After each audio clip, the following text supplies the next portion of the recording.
மாண்புமிகு தமிழக முதல்வர் மு க ஸ்டாலின் அவர்கள் பொறுப்பேற்ற பின்பு விளையாட்டுத்துறை அமைச்சராக மாண்புமிகு அமைச்சர் உதயநிதி அவர்கள் பொறுப்பேற்ற பிறகு தமிழ்நாட்டில் விளையாட்டை ஊக்குவிக்க வேண்டும் என்பதற்காக பல சிறப்பான திட்டங்களை முன்னெடுத்து செயல்படுவது இந்த அரசு. குறிப்பாக முதலமைச்சர் கோப்பைக்கான ஒரு திட்டம் இந்த ஆண்டு 2024ஆம் ஆண்டு மிகச் சிறப்பாக கொண்டாட வேண்டும் என்பதற்காக 27 வகையான விளையாட்டு போட்டிகளை நடத்துகின்றார்கள்.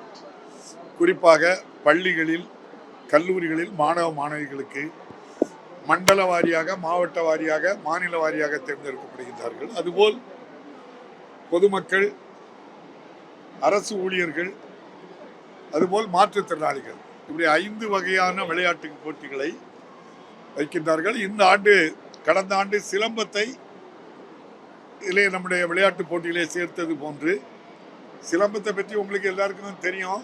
சிலம்பம் இன்னும் தமிழ்நாட்டை விட்டு வெளியே போகல.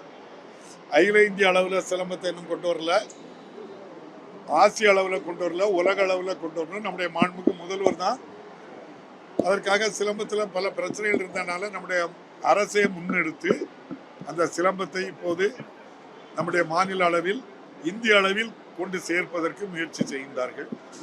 அதாவது நான் ஒரு கருத்தை சொன்னதாக அதிமுக வழக்கறிஞர் ஒரு வழக்கு தொடுத்து, அந்த வழக்கு எம்எல்ஏ எம்பிஸ் நீதிமன்றத்தில் நேற்று வாய்தா போடப்பட்டது. ஏற்கனவே 9ஆம் தேதி வாய்தாவுக்கு சென்னையில் நம்முடைய சட்டப்பேரவை அலுவலகத்தில் இருக்கக்கூடிய நம்முடைய உதவியாளர்கிட்டெல்லாம் சமன் வந்திருக்கான்னு சொல்லி கேட்டதில் அங்கே வரல அப்படின்ட்டாங்க. அதே போல் நம்ம வீட்டில் பல நாட்களில் வீட்டில்னாக்கி நானும் என்னுடைய மனைவி இப்போ கூட சென்னையில் தான் அவங்க இருக்காங்க. அங்கே உள்ள அலுவலகம் இருக்குது, இங்கே எங்கேயாவது கிடைச்சிருக்குமா அப்படின்ட்டு சொல்லி இன்னைக்கு கூட காலையிலே அவங்க எல்லாத்தையும் கூப்பிட்டு, என்னப்பா யாராவது வந்தியெல்லாம் ரெஃப்யூஸ் பண்ணிச்சா அப்படின்னு கேட்டதுக்கு யாருக்குமே எங்களுக்கு தெரியலைங்கிற வார்த்தையோட வேற வார்த்தை சொல்ல. நம்ம அறிவரசு கூட இன்னொரு 4 பேர் இருந்தாங்க பத்திரிகையாளர்களும். அவங்ககிட்ட ஏன் அப்போ வாங்காமல் விட்டீங்க அப்படின்ட்டு சொல்லி கேட்கும்போது எங்களுடைய கவனத்துக்கு வரல அப்படிங்காங்க. எனக்கு கிடைச்ச தகவல், நான் இந்த 9ஆம் தேதிக்கு எப்படியும் சமுன் வரும் அப்படிங்கிறத எதிர்பார்த்து எங்களுடைய வழக்கறிஞரும் அது வந்துட்டான்னு கேட்டாங்க. கடந்த வாரம் வர வரலன்னொடனே, கடந்த வாரம் செவ்வாய் புதன்லாம் சென்னையில் உள்ள அலுவலகம், எல்லா அலுவலகத்திலையுமே இப்படி 9ஆம் தேதி வாய்தா இருக்கு, சமுன் வராமல் இருக்குமா அப்படின்னு சொல்லி பிறகு வழக்கறிஞர்கிட்ட கேட்கும்போது, சில சமயம் சமுன் வரலன்னாலும் இந்த வாய்தாவுக்கு அடுத்த வாய்தாக்கு உங்களுக்கு வந்துடும், ஆனால் கண்டிப்பாக வரும், நீங்கள் கொஞ்சம் சாரிங்க அப்படின்னு தான் சொன்னாங்க. கடந்த வாரம் உண்மை உங்களுக்கு தெரியும், நான் எப்பவுமே உண்மை தான் சொல்வேன்னு, சென்னை அலுவலகத்தில் இங்கே நாம் சாரிச்ச அளவில் அது கிடைக்கல. நேற்று நீதி அது வரல, கிடைக்கல.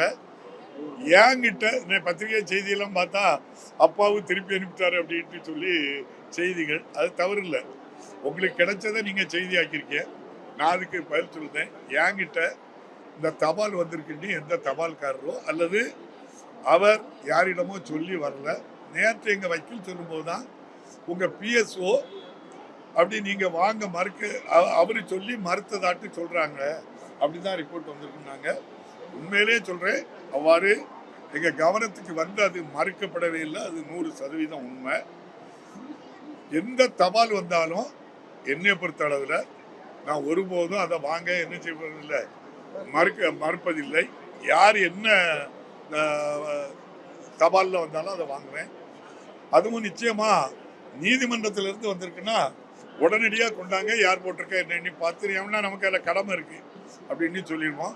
இதுதான் நடந்த உண்மைங்கிறது உங்கள் மூலமாக நான் தெரிவிச்சுக்கிட்டேன். வர்ற 13ஆம் தேதி 100% நீதிமன்றத்தில் போய் ஆஜராகும். எல்லாருக்கும் அது ஒன்று தானே. அதான் தகவல் தெரிஞ்சுக்கிட்டேன்.